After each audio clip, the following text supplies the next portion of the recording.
Hello, today is Monday, January 17th, 2022, and happy Martin Luther King Day. I'm Joe Schmidt from TC2, and this is Staying Connected. On November 29th, we recorded a podcast about a dispute between the FCC and the FAA, the respective regulators for the communications industry and the aviation industry. The dispute revolves around the wireless carriers' use of C-band spectrum to deliver 5G and the aviation industry's use of nearby spectrum to control aircraft. Today, I'm back with my guests from that podcast, Steve Rosen, a partner at LB3, and David Lee, TC2's technical director, and we want to give you an important update. When we last talked, we told you that on January 5th, the wireless carriers might turn up the nationwide 5G services in the C-band spectrum, subject to nationwide power limitations. There might be further delay to July 6th for services near airports and heliports where the industries are considering more restrictive power limitations near airport runways and final approach patterns.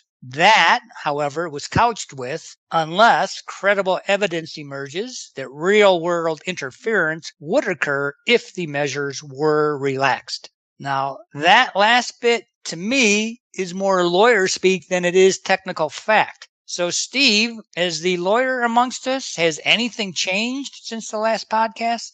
Hi, Joe, and good to be with you again.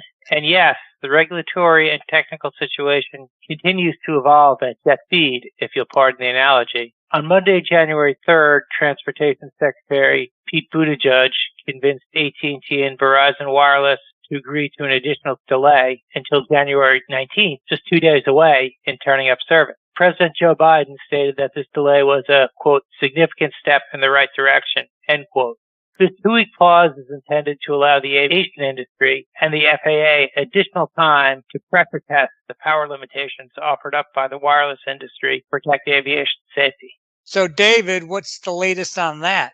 Good afternoon, Joe, and good to be back here. The good news is that the FAA and the FCC finally seem to have set up engineer-to-engineer discussions between the wireless industry and the aviation industry seeking to solve this problem, rather than the previous discussions, which mostly seem to be led by lawyers and government relation folks. The bad news is, on January 12th, the FAA issued NOTAMs, or Notice to Air Missions, or Notices to Airmen, that restrict instrument takeoffs and landings at the 50 major airports that are in the 5G service areas of AT&T and Verizon Wireless, including major hubs such as JFK, Chicago O'Hare, Dallas-Fort Worth, and Phoenix, to name a few. The FAA issued these NOTAMs because it is not yet satisfied that the mitigation measure offered up by the wireless industry will adequately protect radio altimeters from interference.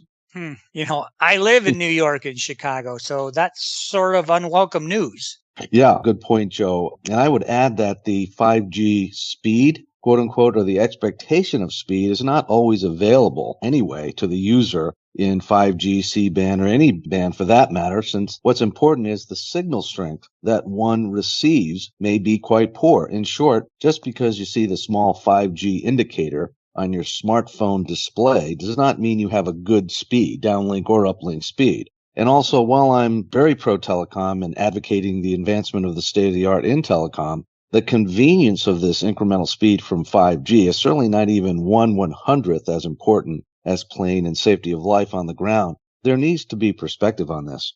Yep, safety first, obviously. But as you know, 5G is so much more than just faster speeds. And the carriers have invested billions upon billions to get those licenses to operate in the C-band. Heck, I think just last week, AT&T plopped down a few more billion. And another issue that's really not getting too much airtime, these same carriers, they're starting to turn down their 3G networks. Now, David, as I've been talking here, I can see we're going to need some more podcasts on wireless services. Anyway, what you pointed out, that sounds seriously disruptive to air travel. Is there an alternative means so airlines can continue to take off and land at these airports at night and in bad weather?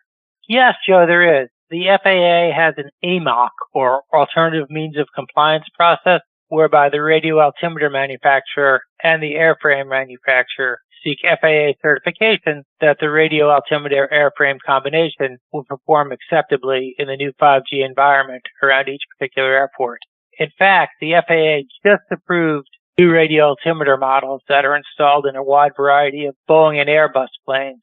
This combination of aircraft and altimeter approval cleared an estimated 45% of the U.S. commercial fleet to perform low visibility landings and opens up runways at as many as 48 of the 88 airports most directly affected by 5G C-band interference.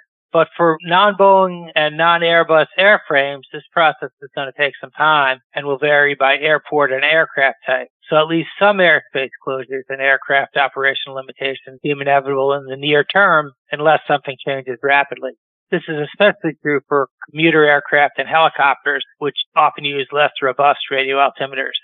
Hey, David, I don't get it.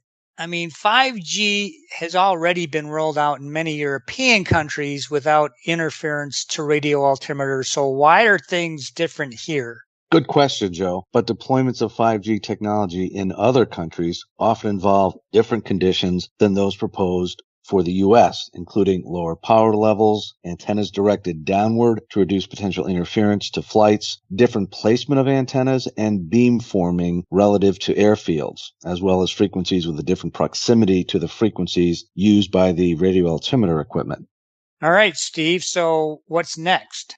Well, Joe, the future is always uncertain, but if nothing changes and AT&T and Verizon Wireless keep to their January 19th turn-up of service schedule, I think we can expect at least some disruptions to passenger air service, likely commuter jets and air freight, which is not what the economy needs right now.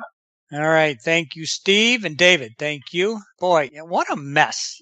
I would have thought that this interference issue would have been sorted out long before the government started pulling in billions of dollars from the spectrum auctions. Clearly, it was not. Well, we'll keep monitoring this situation and we'll again provide an update when there's one to provide. In the meantime, if you do want to talk about this issue or other wireless needs that you might have, you can contact Steve, David, me, or any of our LB3 and TC2 colleagues by sending us an email or by giving us a call. You can also stay current by subscribing to Staying Connected, by checking out our websites, and by following us on LinkedIn.